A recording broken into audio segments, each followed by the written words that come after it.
चलिए क्लास 11 का second chapter structure of atom, इसको पढ़ेंगे डिटेल में।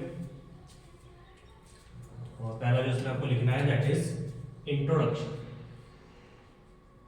जैसा कि हम लोग हर उसमें करते ही हैं चैप्टर के अंदर इंट्रोडक्शन लिखते हैं।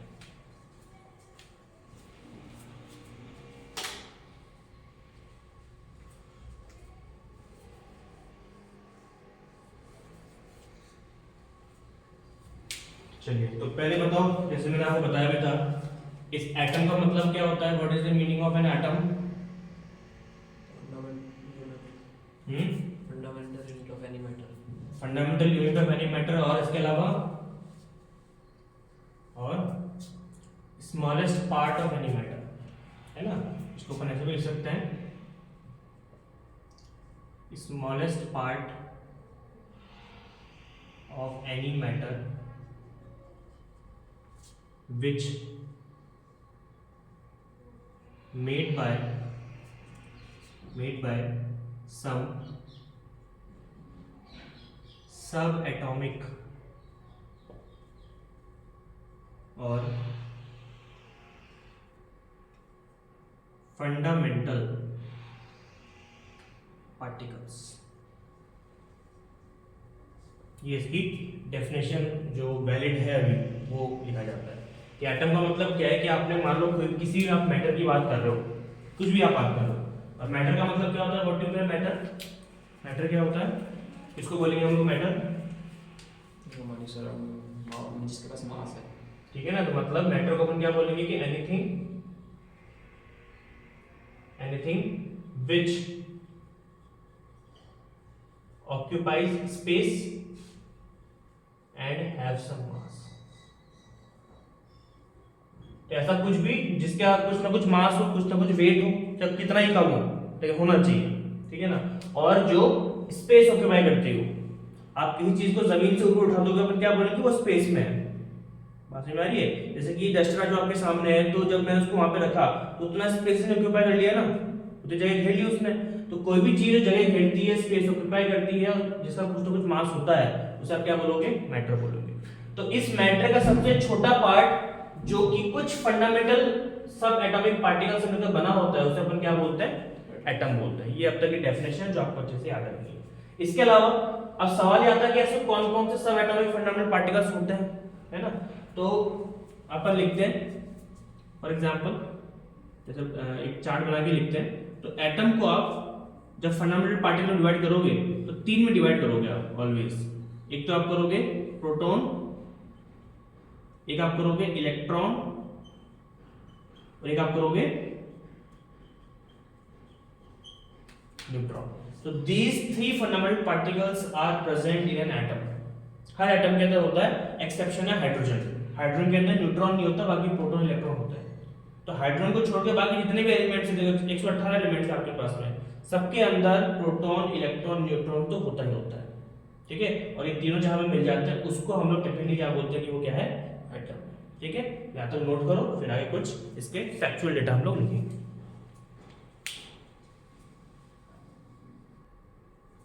अब एटम को डिफाइन करने के बाद में और ये बताने के बाद में कि एटम किस चीज से उनका बना हुआ है, हमको इन तीनों के बारे में कुछ इंपॉर्टेंट डेटा पता होना चाहिए, ठीक है? जो कि मैं आपको इस टेबल के माध्यम से बता रहा हूँ।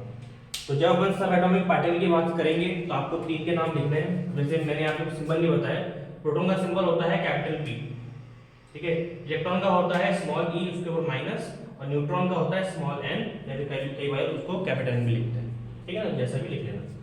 तो प्रोटॉन, इलेक्ट्रॉन और न्यूट्रॉन, इन तीनों का मास कितना होता है और इन पे चार्ज क्या होते हैं, ये बहुत इंपॉर्टेंट है, क्योंकि इसके आगे इतने हम लोग टॉपिक पढ़ने वाले हैं। ये फिजिकल केमिस्ट्री का चैप्टर है, पहली बात तो ये।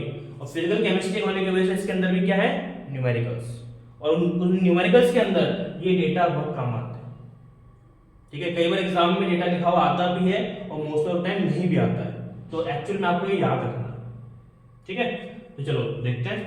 तो पहले अगर हम बात करें प्रोटॉन का मास कितना होता है, तो प्रोटॉन का मास अगर देखें तो कितना होता है? That is 1.672 into 10 to the power minus 27 kg, 27 kg,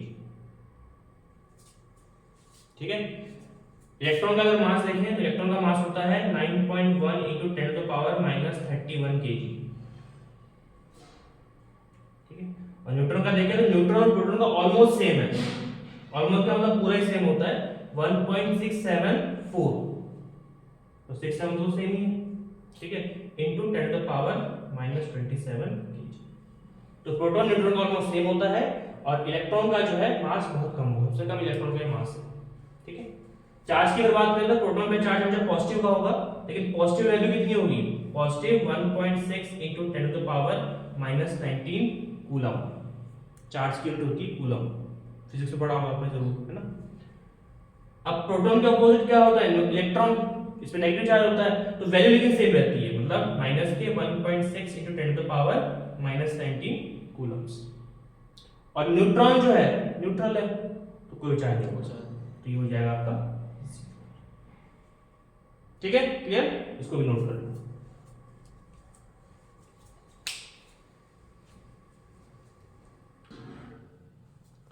चलो, तो इफेक्ट्स के बाद में अगला जो हमारा मेन टॉपिक आता है एटॉमिक मॉडल्स, मतलब एटम को समझाने के लिए क्या क्या मॉडल दिए गए कि एक्चुअल में एटम दिखता कैसे।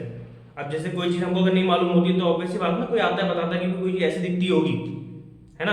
तो जब एटम के बारे में किसी को मालूम नहीं था तो अलग अलग साइंटिस्ट आए, उन्होंने बताया कि एक्चुअल में एटम ऐसा दिखता होगा, उन्होंने भी अज्यूम किया था, उनको एक्चुअली पता नहीं है, जितना उन्होंने रिसर्च की, इतनी पढ़ाई करी, जितना उन्होंने खोजबीन करी, कई बार बताया कि एटम दिखने में ऐसा होता होगा, ठीक है ना। उसमें सबसे पहले नंबर पे है थॉमसन, ठीक है ना, इसलिए इसको हम क्या बोलते हैं, थॉमसन्स मॉडल। तो डालो हेडिंग एटॉमिक मॉडल्स, उसमें पहला अपन पढ़ेंगे थॉमसन्स मॉडल, जिनको नोबेल प्राइज मिला था इसके बाद में, लेकिन ये थ्योरी रिजेक्ट भी हो गई थी क्योंकि नया मॉडल आ गया था। तो कौन कौन से आए थे देखेंगे। तो पहला जो मॉडल है that is Thomson's model.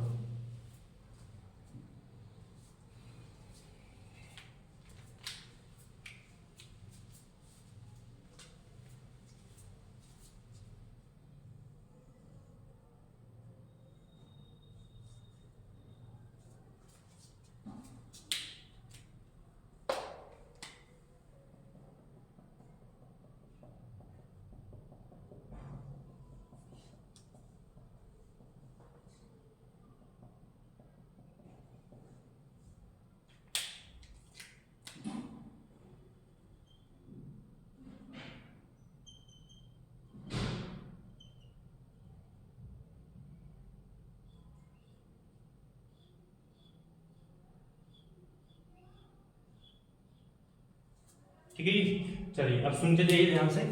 Thompson model की अगर बात करें तो जो साइंटिस्ट है थॉमसन, उन्होंने क्या बताया था, उन्होंने ये बताया कि जब भी हम एटम की बात करते हैं तो आप एटम को अज्यूम करो एज अ वाटरमेलन। वाटरमेलन का मतलब क्या होता है, तरबूज, ठीक है ना। तो जब भी हम वाटरमेलन की बात करते हैं तो जब हम वाटरमेलन को काटते हो, उसको हम कट करते हैं, तो कट करके कुछ ऐसा दिखता है वो, है ना, मतलब रेड रेड तो क्या होता है, इसका फ्लैश होता है,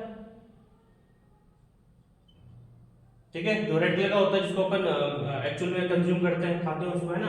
और ये क्या है, उसके सीड ब्लैक कलर के, ठीक है। तो जिस तरह से वाटरमेलन के अंदर फ्लैश यूनिफॉर्मली क्या है, डिस्ट्रीब्यूटेड है, जो एडिबल सब्सटेंस है, एडिबल पार्ट है, वो यूनिफॉर्मली डिस्ट्रीब्यूटेड है, और उसके अंदर सीड्स कैसे एम्बेडेड है। सिमिलरली ऐसा एटम भी होता है, मतलब एटम क्या है, एटम एक सॉलिड स्ट्रक्चर है, एटम कैसा है, सॉलिड स्ट्रक्चर है, और जिसके अंदर जो आपके प्रोटॉन्स हैं वो यूनिफॉर्मली डिस्ट्रीब्यूटेड है, but electrons are embedded in it. Neutron नहीं है, न्यूट्रॉन के कंसेप्ट दिए नहीं उसने, न्यूट्रॉन का कंसेप्ट बाद में आया, चैडविक ने दिया था उसको, बहुत बात की बात है, ठीक है ना। उसने पहले किसकी बात करी कि पहली बात तो एटम कैसे न्यूट्रल होता है, ये बात उसने बताया था कि एटम जो है न्यूट्रल स्ट्रक्चर है, लेकिन वो सॉलिड स्ट्रक्चर होता है, सॉलिड स्ट्रक्चर प्लस न्यूट्रल, ठीक है। लेकिन इसके अंदर क्या है, इसके अंदर ऐसा है कि protons are uniformly distributed and electrons are embedded in it, इसलिए थॉमसन मॉडल को हम लोग क्या बोलते हैं कि ये वाटरमेलन मॉडल की तरह बात करता है। तो थॉमसन मॉडल का दूसरा नाम क्या है, वाटरमेलन मॉडल। और इन दो चीजों की वजह से, क्यों, क्योंकि क्या कहा था उसने कि एटम एक सॉलिड स्ट्रक्चर है और एटम कंप्लीट कैसा होता है, न्यूट्रल होता है, क्योंकि जितना उसके अंदर प्रोटॉन है उतना न्यूट्रॉन भी होता है, इलेक्ट्रॉन भी होता है, ठीक है। बट स्टेटमेंट उसमें क्या बोला, उसमें स्टेटमेंट बोला कि protons are uniformly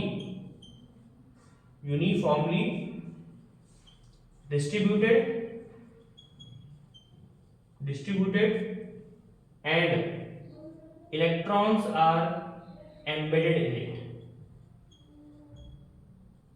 non uniformly है यूनिफॉर्मली के नॉन यूनिफॉर्मली नहीं, कहीं भी हो सकता है, सीड कहीं भी होता है ना वाटरमेलन के अंदर ऐसे, लेकिन जो प्रोटॉन है, जो एडिबल पार्ट है, वो कंप्लीट यूनिफॉर्म डिस्ट्रीब्यूटेड है। तो ये चीज, तो ये दो पॉइंट के बिहाव पर ही थॉमसन ने अपना मॉडल समझाया था। बाद में थी रिजेक्ट हो गई, क्योंकि बाद में ये मालूम पड़ा कि इलेक्ट्रॉन जो एटम होता है वो सॉलिड नहीं होता, वो हॉलो स्ट्रक्चर है, ठीक है ना। तो इसी बात पे इसकी थ्योरी को पूरा खारिज कर दिया गया, ठीक है। तो दो पॉइंट और एक चीज लिख लो, स्ट्रक्चर बना लो। ये यहाँ पे फ्लैश में लिखना, इसको लिखना प्रोटॉन, इसको आप लिखना यूनिफॉर्मली डिस्ट्रीब्यूटेड प्रोटॉन, यहाँ पे आप लिखेंगे सीड की जगह पे इलेक्ट्रॉन्स।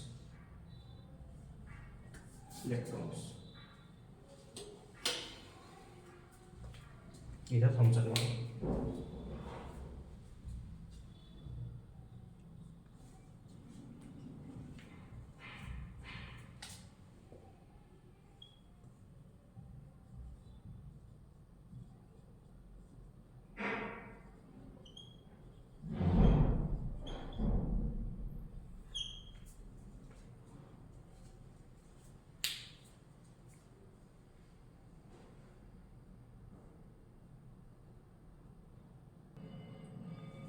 चलिए, थॉमसन मॉडल के बाद में नेक्स्ट जो हमारा मॉडल आता है, वेरी इंपॉर्टेंट, इसको इंपॉर्टेंट मार्क करेंगे, रदरफोर्ड्स मॉडल। ये एटम ये एटम नहीं, एटम नहीं है ये एक्सपेरिमेंट है। एक्सपेरिमेंट का सेटअप था ये, समझाता हूँ क्या है ये चीज। एटम तो इसके अंदर है। तो रदरफोर्ड मॉडल तो इस तरह का एक्सपेरिमेंट था उसका। तो पहले आप ये बनाओ मेरे साथ ही, इसकी लेबलिंग करो, फिर अपन देखते हैं कि कैसे किया था उसने। ये जो आप देख रहे हो पूरा सर्कल, इसको हम कहते हैं स्क्रीन, इसको हम कहते हैं रिफ्लेक्टिंग स्क्रीन, पूरा इसका नाम है रिफ्लेक्टिंग स्क्रीन। ये है आपका स्लिट, ये है आपका गोल्ड फॉइल, इसलिए एक्सपेरिमेंट को बोलते हैं gold foil experiment, Rutherford's gold foil experiment. ये है आपका लेड बॉक्स, लेड एलिमेंट होता है, लेड बॉक्स। इसके अंदर है आपका radio active substance, radio active substance.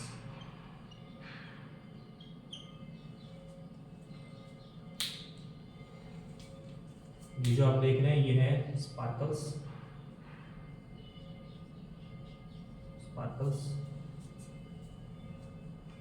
ये जो आप देख रहे हैं ये है रिफ्लेक्टेड रेज।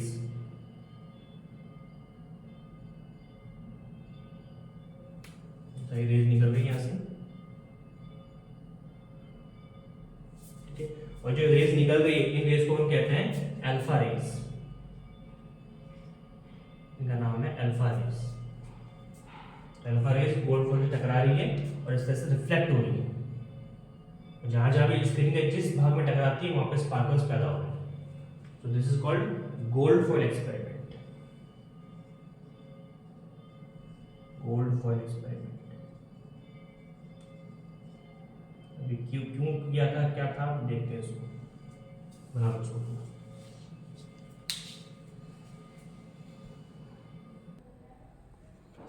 अब इस मॉडल को अगर ध्यान से देखें तो इसमें जब एक्सपेरिमेंट को समझ लो किया उसने सेटअप कैसे किया था। एक्चुअल में रदरफोर्ड ने क्या किया, एक रेडियोएक्टिव सब्सटेंस लिया। क्या मतलब होता है रेडियोएक्टिव सब्सटेंस का? What is the meaning of radioactive substance? ऐसा कोई भी सब्सटेंस या कोई भी ऐसा मैटर जो कंटिन्यूअसली रेडिएशन एमिट करता है, मतलब जिसमें से रेज निकलती रहती है। कौन कौन से rays? Alpha rays, beta rays, gamma rays. Hulk movie देखी थी ना, ये देखी एवेंजर वाली, वो हल्क कैसे बना? बनाना, वो गामा रे क्या है? गामा रे एक तरह का रेडिएशन है, ठीक है ना, जो रेडियोएक्टिव सब्सटेंस से निकला हो। समझ में आई बात? तो उस तरह से रदरफोर्ड ने भी रेडियोएक्टिव सब्सटेंस लिया जो कि कंटिन्यूअसली अल्फा रेज बाहर निकाल रहा था, ठीक है, अल्फा रेज बाहर निकाल रहा था। अब ये रेडियोएक्टिव सब्सटेंस को उसने एक लेड बॉक्स में रख दिया। लेड का क्या होता है सिंबल पीबी, ठीक है, वो देखो ये रहा, कहाँ है, ये रहा, पी ब्लॉक के अंदर आता है, तो लेड है ये। लेड क्या करता है, एक्स्ट्रा जितने भी रेडिएशन निकल रहे हैं, जैसे मान लो ये रेडियोएक्टिव सब्सटेंस है, तो ये तो चारों तरफ निकालेगा ना रेज ऐसे करके, है ना, तो लेड बॉक्स का उसमें आएगा सीधा थोड़ा सा ऊपर रख दिया जहां से अल्फा रेज को पास करना है, बाकी सारी रेज जो यहां से निकल रही थी उसको किसने एब्जॉर्ब कर लिया, लेड ने।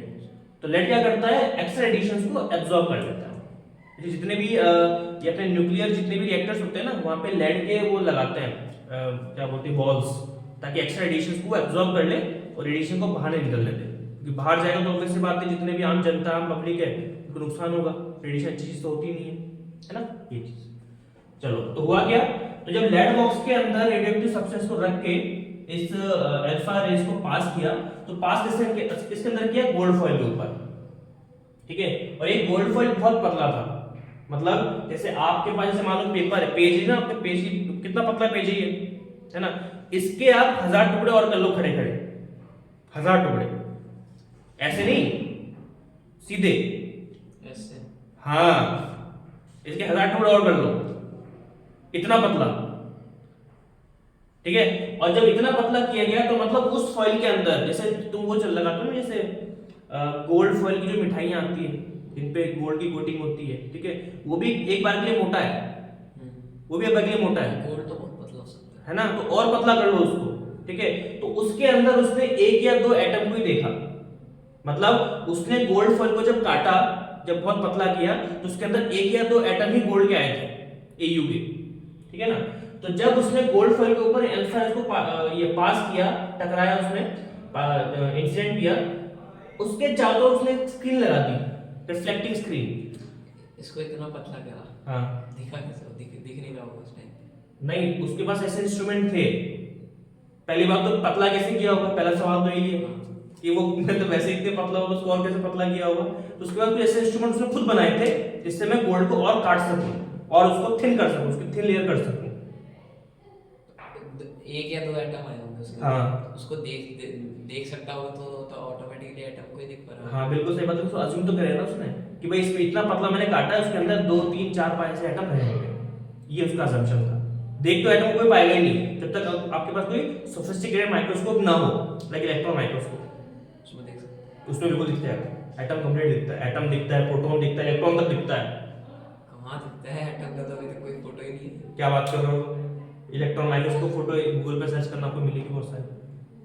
हाँ ये फोटो तो मैंने देखी थी, वो इलेक्ट्रॉन के इलेक्ट्रॉन माइक्रोस्कोप एक पूरे पार्टिकल को वो दे देता है कि हर एक इलेक्ट्रॉन की लोकेशन किधर है।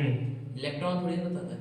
इलेक्ट्रॉन माइक्रोस्कोप दो प्रकार का होता है, एक तो होता है SEM SEM और एक होता है TEM TEM, scanning electron microscope, ठीक है, और ट्रांसमिशन इलेक्ट्रॉन माइक्रोस्कोप। जो तुम फोटो देख रहे हो ना वो सेम का देख रहे हो, उसने मैटर को स्कैन कर लिया है कि उसमें ये जगह ऐसी ये चीज है। ट्रांसमिशन वाला का भी देखोगे ना तो वो अंदर तक ट्रांसमिट करके बताता है कि एक्चुअल में इलेक्ट्रॉन वो प्रोटॉन का इलेक्ट्रॉन कितना है, कितना क्या है। एटम को हाँ स्कूल में भी बता रहे कि एटम की फोटो अभी तक ली नहीं किसी ने। इतना भी मतलब बिल्कुल क्लियर कट नहीं है, ये मानता हूँ क्लियर कट नहीं है, लेकिन एटम की फोटो है। कैसे है भाई, ये चीज जैसे मान लो कि मतलब कोई मैटर है, उसके अंदर बता रखा है कि ये सिर्फ मतलब क्या है, ये एटम है, ये एक एटम, ये एक एटम है, इसमें छोटा सा प्रोटॉन है, ऐसा। एटम मतलब एक इमेज तो मैंने देखी, उसमें सिर्फ एक है ना कलरफुल डॉट दिख रहा है। हाँ है ना, वो भी तब जब इलेक्ट्रॉन को पॉजिटिवली चार्ज किया गया है हाँ उससे, ठीक है, ना, तो उसमें न्यूट्रॉन और प्रोटॉन कहाँ से दिख रहे हैं? उसको और जूम करो ना तो और जो वही तो नहीं रहा, वही तो सब हो गया है। तो कितने कब कब पढ़ा था तुमने ये? एक्चुअल में ये क्या बोलते हैं, एटम की फोटोज जो है ना इतनी क्लियर भी नहीं है लेकिन है। तभी तो हमको मालूम कैसे पड़ा उसके अंदर प्रोटॉन इलेक्ट्रॉन न्यूट्रॉन होते हैं, बताओ हमें कैसे मालूम? इतना भी अज्यूम तो नहीं हो सकता, ठीक है ना। ऐसे इंस्ट्रूमेंट्स हैं लेकिन कम है, ऐसा डिनाई नहीं कर सकते कि नहीं हुआ है। खैर आते बैक टू टॉपिक, तो बहुत मतलब आर्गुमेंट का विषय है। जैसे तुम कह रहे इलेक्ट्रॉन एटम का फोटो है ही नहीं, मैं कह रहा हूँ मैं तीसरा बंदा ही बोलेगा कि नहीं ऐसा कुछ है, तो बहुत आर्गुमेंट का विषय है, क्योंकि अभी तक इस पर रिसर्च चल रही है। तो तुम कह रहे हो ना कि एटम को अभी तक हमने ढंग से स्टडी नहीं किया है, तो सच बात है ये, क्योंकि स्टडी करने के लिए हमारे पास बिल्कुल क्लियर कट फोटो होनी चाहिए कि ये चीज यहाँ पर है, इसका पोजीशन यहाँ पर है, हमें पता ही नहीं हो कहाँ पर है, अभी हम उसको एक्सप्लोर कर रहे हैं। समझ में आई बात? तो बिल्कुल तुम्हारी बात सही है, लेकिन इतना आर्गुमेंट करने बैठे तो पढ़ लिया। बात करते हैं गोल्ड फॉइल पे। तो रदरफोर्ड ने क्या किया, उसके बाद जो इंस्ट्रूमेंट्स थे गोल्ड फॉइल को थिन करने के, तो उसने अज्यूम किया कि जो मैंने गोल्ड फॉइल लिया वो इतना पतला है, इसके अंदर 2-3 एटम तो होंगे, ये उसने अज्यूम कर लिया, ठीक है ना। और जब उसने अल्फा रे इसके ऊपर पास किया, इंसिडेंट करवाया, और जब चारों तरफ उसने स्क्रीन लगाई, कौन सी स्क्रीन, रिफ्लेक्टिंग स्क्रीन, ठीक है, तब उसको अलग अलग जगह पे, जब उसने लाइट ऑफ कर दिया, अलग अलग जगह पे उसको स्पार्कल्स दिखे, चमक दिखी। तो उसने क्या अज्यूम किया कि जब मैंने अभी अल्फा रे क्या है, अब पहले ये देखो what is alpha ray, what do you mean alpha ray? Alpha ray is equivalent to alpha particles. Alpha particles क्या होते हैं? अल्फा पार्टिकल्स होते हैं हीलियम प्लस आयंस। हीलियम होता है ना वो सेकंड नंबर वाला, हीलियम के पास कितने प्रोटॉन्स होते हैं? कितने प्रोटॉन्स कितने इलेक्ट्रॉन्स होते हैं? कितना एटॉमिक नंबर होता है उसका? जितना एटॉमिक नंबर होगा उतने तो प्रोटॉन्स होंगे, उतना इलेक्ट्रॉन होंगे न्यूट्रल रखने के लिए, तो 2 प्रोटॉन और 2 इलेक्ट्रॉन, ठीक है। अगर आपने एक इलेक्ट्रॉन निकाल दो 1 पॉजिटिव, एक और इलेक्ट्रॉन निकाल दो क्या हो जाएगा? 2 पॉजिटिव, ठीक है ना। तो हीलियम पॉजिटिव जो आयंस होते हैं उसको अपन क्या बोलते हैं? अल्फा पार्टिकल्स, ठीक है। अब ध्यान से सुनना, जब अल्फा पार्टिकल्स को या फिर हीलियम आयंस को जब उसने गोल्ड फॉइल में पास करवाया, इंसिडेंट करवाया, तो गोल्ड फॉइल के अंदर एटम्स तो थे, मान लेते हैं कि एक ही है, अज्यूम करते हैं एक ही है, तो एटम के सेंटर में क्या होता है? प्रोटॉन, और वो कैसा है? पॉजिटिव है कि नहीं है, ठीक है। तो जब पॉजिटिव पॉजिटिव के ऊपर अट्रैक्ट करेगा तो अट्रैक्शन होगा कि रिपल्शन होगा? रिपल्शन होगा ना, और उसी रिपल्शन का कारण है ये स्पार्कल्स।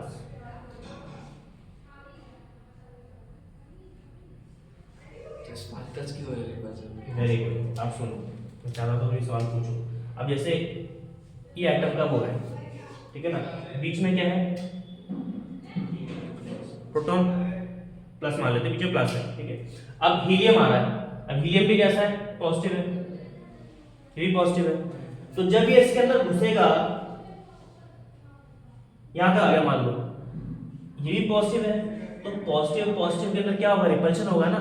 तो ये डायरेक्ट सीधा तो नहीं जा सकता, मैग्नेट जब अपन करते हैं तो मैग्नेट के सेम पोल से आते हैं तो पास में करके तो दूर नहीं भाग जाता है, जो हल्का होता है, भारी वाला तो वही रहेगा। तो ये तो हल्का, ये भारी है ना। गोल्ड का एटॉमिक वेट कितना होता है? गोल्ड का एटॉमिक वेट देखो उसमें कितना है गोल्ड का एटॉमिक वेट, ढूंढो। ये रहा गोल्ड 197, लगभग 200 ग्राम, और हीलियम का कितना होता है? केवल 4 ग्राम। तो कौन भारी है? ये भारी है, ये थोड़ी सरकेगा, ये सरकेगा ना। तो जब रिपल्शन फील हुआ तो ये इधर तो भाग गया उधर, और जैसे ही भागा तो रिफ्लेक्टिंग स्क्रीन पे स्पार्क आ गया। ये रिफ्लेक्टिंग स्क्रीन मतलब उधर भागा, ये इससे दूर भागा और टकराया कहां पे? रिफ्लेक्टिंग स्क्रीन पे। जब कोलिजन होता है तो ऑब्वियस बात है स्पार्कल्स बनते हैं ना। अच्छा, तो गोल्ड के फॉइल को इतना पतला कर दिया कि उसके थ्रू चलेगा। हाँ, और तब मालूम पड़ा कि भाई एटम जो होता है ना वो सॉलिड नहीं होता है, वो हॉलो स्ट्रक्चर है, क्योंकि एटम के अंदर से तो पास हुआ है। भाई एटम के अंदर नहीं जाएगा रिपल्शन कैसे होगा? क्योंकि प्रोटॉन तो अंदर रहता है, बाहर से रहता है। इसका अंदाजा कैसे लगाया? अंदाजा नहीं, उसने एक असम्पशन, सारा असम्पशन पे काम चल रहा है। ये मान लो यहाँ से रिफ्लेक्ट होके भी तो उधर लग सकता है। कहां से? कैसे कैसे? जैसे गोल्ड फॉइल पे रिफ्लेक्ट हुआ, हाँ उधर से उधर गया, हाँ उधर उस साइड, हाँ, नहीं थोड़ा और, अच्छा इधर, हाँ रिफ्लेक्ट होके उधर गया, हाँ, उधर भी रिफ्लेक्ट होके उधर जाए, फिर रिफ्लेक्ट होके उधर जाए, जा सकता है। उसका मेन पर्पस ये था कि स्पार्कल्स हो रहे हैं, हो रहे हैं मतलब क्या हुआ? रिपल्शन हो रहा है। रिपल्शन क्यों हो रहा है? क्योंकि एटम हॉलो है, और मतलब उसके सराउंडिंग में कुछ भी नहीं है, सेंटर में प्रोटॉन है।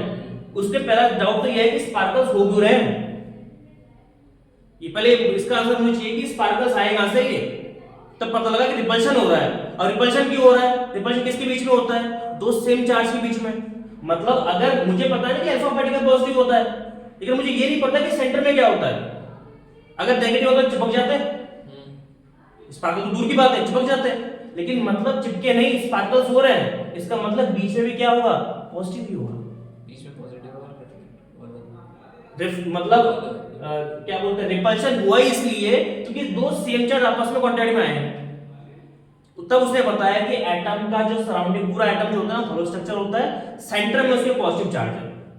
और ये बात आज तक हम गलत प्रूफ नहीं कर सकते, वो उसने असम्पशन में बता दी केवल इस एक्सपेरिमेंट के दम पे।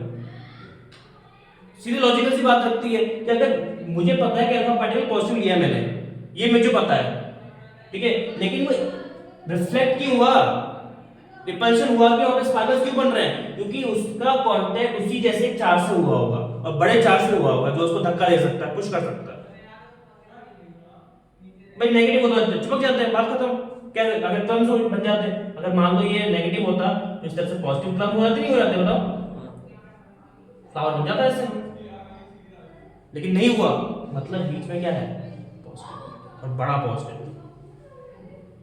बात समझ में आएगी, ये उसने कंक्लूजन दिया था। अगर यूं मान लो कि नाम से मतलब दो मैग्नेट्स हैं, है ना, दोनों के साउथ और नॉर्थ पोल है, अब उनको अपन इतनी स्पीड से पास करें कि वो चिपके ना, तो ये भी तो हो सकता है।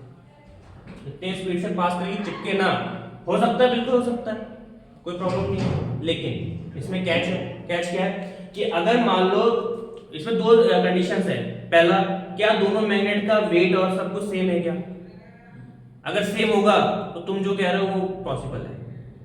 अगर दूसरी कंडीशन जिसके अंदर एक मैग्नेट बहुत भारी है और एक बहुत हल्का है, तो हल्का वाला चिपकेगा, करंट भारी वाला जाने नहीं देगा उसको। जो नॉर्मल हमारे मैग्नेट आते हैं मार्केट में मिलते हैं, छोटे 10 रुपए वाले 15 रुपए वाले, उसके सामने तुम नियोडायमियम मैग्नेट को लाके दिखा दो, जानते हो ना, फेंक के दिखाना, जाने भी दे देते उधर, नियोडायमियम ये रहा एनडी, जिसके वो स्पीकर, जो स्पीकर होता है ना, साउंड सिस्टम बनता है बढ़िया वाला, उससे बनता है, कितना भयंकर होता है वो, उसके यूट्यूब पे वीडियो देखो तुम, जब टकरा दो कितनी भयंकर स्पार्किंग होती है। अब तुम कितनी स्पीड से उसके, जैसे मान लो तुम यहाँ पे उसको रखो, उसके पास से तुम कुछ छोटे वाले मैग्नेट को भेज दो, मजाल उसके यहाँ से क्रॉस कर जाए वो बड़ा, नहीं वैसे तो लाइट की स्पीड से भेजो तो लाइट की स्पीड पहली बात तो पॉसिबल है नहीं, पॉसिबल तो नहीं है। बस वो चीज है, ठीक है ना। असम्पशन कुछ भी हो सकता है, बट एक्सपेरिमेंट में उसको यही मिला कि एक्चुअल में स्पार्कल्स क्यों बने, क्योंकि रिफ्लेक्शन हुआ होगा, मतलब क्या बोलते हैं, रिपल्शन हुआ होगा, ठीक है। और रिफ्लेक्शन क्यों हो रहा है, क्यों क्या रिपेल कर रहा है वो, क्योंकि दो सेम चार्ज आपस में टकरा रहे हैं, मतलब कांटेक्ट में आ रहे हैं, इसलिए हुआ है, ठीक है। हाँ, जो मैं बता रहा हूँ, जैसे अगर ये मान लो टकरा के निकल जाए, ये भी पॉसिबल हो सकता है ना कि टकरा के वहां पे रिफ्लेक्ट हो रहा हो, स्पार्कलिंग हो रही हो। नहीं टकरा के बिल्कुल हो सकता है, हो तो रहा है ना, चिपक तो नहीं रहा ना, तो टकरा रहा है इसका मतलब ये है कि कोई सेम चार्ज का बड़ा सा कोई प्रोटॉन होगा जो उसको पुश कर रहा है, ठीक है। कई बार तो ऐसा हुआ है कि क्या बोलते हैं, जैसे पार्टिकल्स आया तो इधर स्पार्किंग, कई बार देखा गया कि इधर स्पार्किंग ही नहीं है, स्पार्किंग पीछे हो रही है, पीछे स्पार्किंग क्यों हो रही है, भाई कोई चीज मैंने सीधी फेंकी तो इधर जाएगी स्पार्किंग होगी, इधर स्पार्किंग होगी, इधर स्पार्किंग होगी, मेरे पीछे क्यों हो रही है, उधर भी स्क्रीन लगी हुई है, तो कारण क्या है कि पार्टिकल सीधा आया, रिपल्शन हुआ और सीधा ही निकल गया, तो पीछे स्पार्किंग होगी, समझे क्या, समझे ये चीज, ये इसका एक्सपेरिमेंट है, क्लियर। अब मैं एक टेबल बना रहा हूं जिसके अंदर उसके क्या क्या ऑब्जर्वेशंस थी और क्या क्या कंक्लूजन निकला, जो कि एग्जाम में पूछते हैं, तो ओपन करते हैं।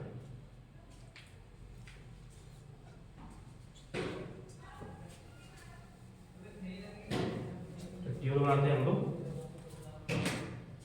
डायग्राम बन गया ना पूरा, लेबलिंग कर ली, ठीक है। तो इधर आप लिखिए एक तरफ ऑब्जर्वेशंस, ऑब्जर्वेशंस, और इधर आप लिखिए कंक्लूजन्स,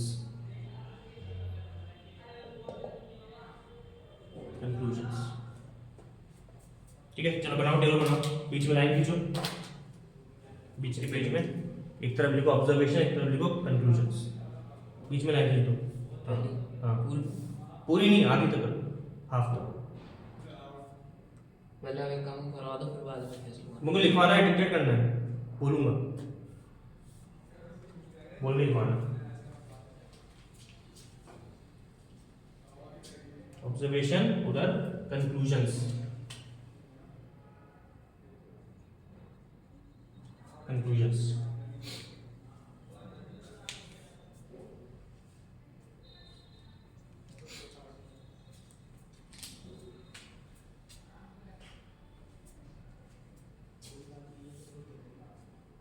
चलिए पहला ऑब्जर्वेशन लिखिए। After the experiment he observe that after the experiment he observed that most of the alpha particles easily passed from the gold foil.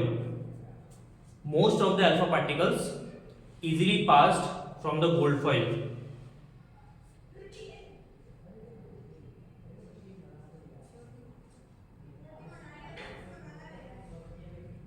particles The particles easily passed from the gold foil. Easily passed from the gold foil.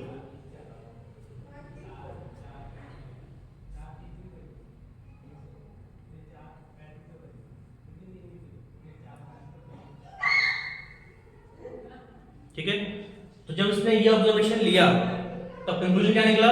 Conclusion एक ही निकला कि हाँ, atom is a hollow structure. ये conclusion निकाला उसने कि जितने भी एटम होते हैं एक तरह के वो हॉलो स्ट्रक्चर्स हैं। अब पहले ये डिबेट करते हैं कि भाई गोल्ड क्यों लिया, सिल्वर क्यों नहीं लिया, कॉपर क्यों नहीं लिया। उसके टाइम पे गोल्ड अवेलेबल था और गोल्ड की शीट्स बन सकती है क्योंकि सॉफ्ट होता है ना। वही तो, अब स्टील थोड़ी लेके बैठेगा वो।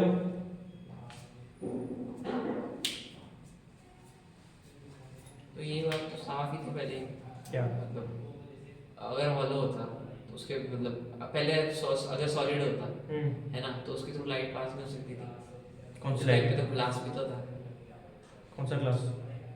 अगर कोई एटम सॉलिड स्ट्रक्चर होता हाँ है ना तो क्या नाम से ग्लास के थ्रू लाइट पास नहीं होती। लाइट हाँ। पास नहीं होती तो ग्लास के थ्रू थोड़ी नहीं दिखता। हाँ, तो उस टाइम पे इतना खोपड़ी दिखने लोगों में। भाई अभी तुमको पता है कि ये चीज मार्कर है, जब ये इन्वेंट था, जब इसको पता ही नहीं है तो क्या पता है वो कुछ इससे वो कुछ बना सकते हैं।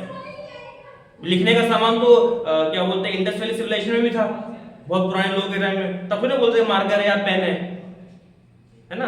अभी हमको पता है कि मार्कर है, इससे व्हाइट बोर्ड पे लिखते हैं, है ना। तो जब लोग पता नहीं होता तो फिर ऐसे assumption रदरफोर्ड मॉडल कब आया था? हैं। रदरफोर्ड मॉडल कब आया? ये थॉमसन के बाद आया था, थॉमसन के कई साल के बाद आया था। और थॉमसन ईयर कौन सा? ईयर का पता नहीं मुझे, ईयर में याद नहीं। ये हिस्ट्री वाले का मैं करता ही नहीं वाली। इतना पहले भी थोड़ी ना होगा ग्लास के थ्रू तो लाइट पास होती है तो नहीं, उसके टाइम पे नहीं था ऐसा।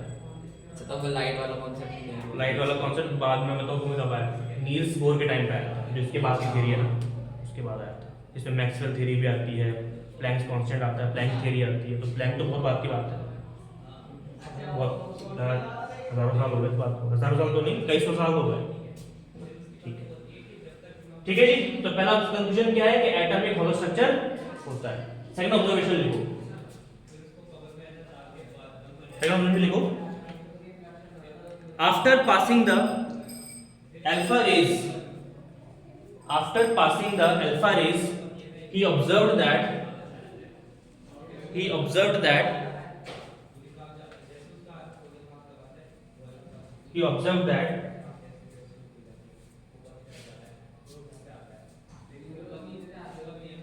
light sparkles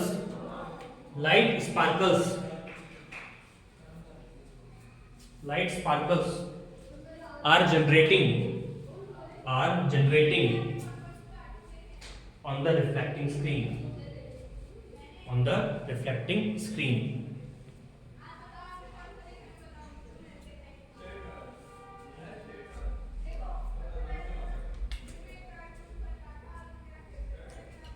ठीक है, तो कंक्लूजन क्या निकला इससे?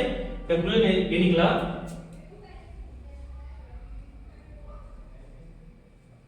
ए पॉजिटिव है, हाँ, a positive particle is present in the center of atom called proton। और ब्रैकेट क्या लिखोगे?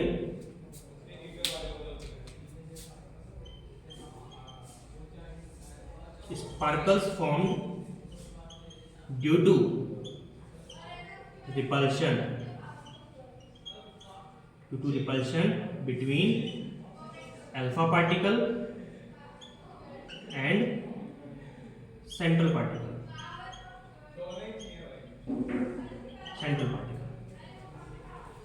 ये कंक्लूजन दिया उसने। कुल मिला के बात ये कि उसने बोला कि बीच में पॉजिटिव जैसा कुछ है, ठीक है। देखो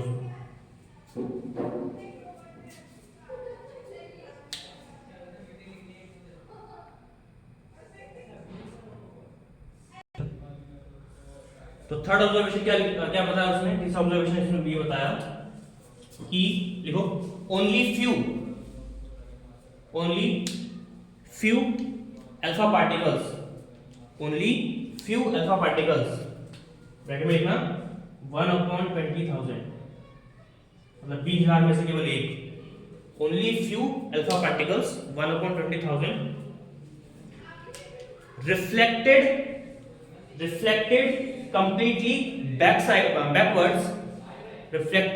completely backwards with 180 degree,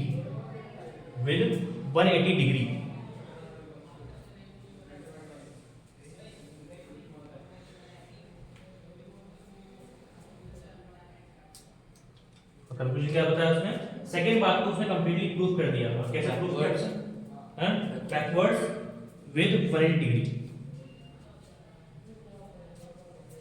conclusion ये है इसका, central particle is solid and positively charged, और क्या बोला उसने उसको, न्यूक्लियस, ठीक है। तो न्यूक्लियर कॉन्सेप्ट उसने दिया था, इस बात को उसने कंफर्म कर दिया कि एटम के सेंटर में न्यूक्लियस ही होता है, जो कि सॉलिड स्ट्रक्चर है, वो हॉलो नहीं है, एटम हॉलो हो सकता है, but nucleus is solid and positively charge species.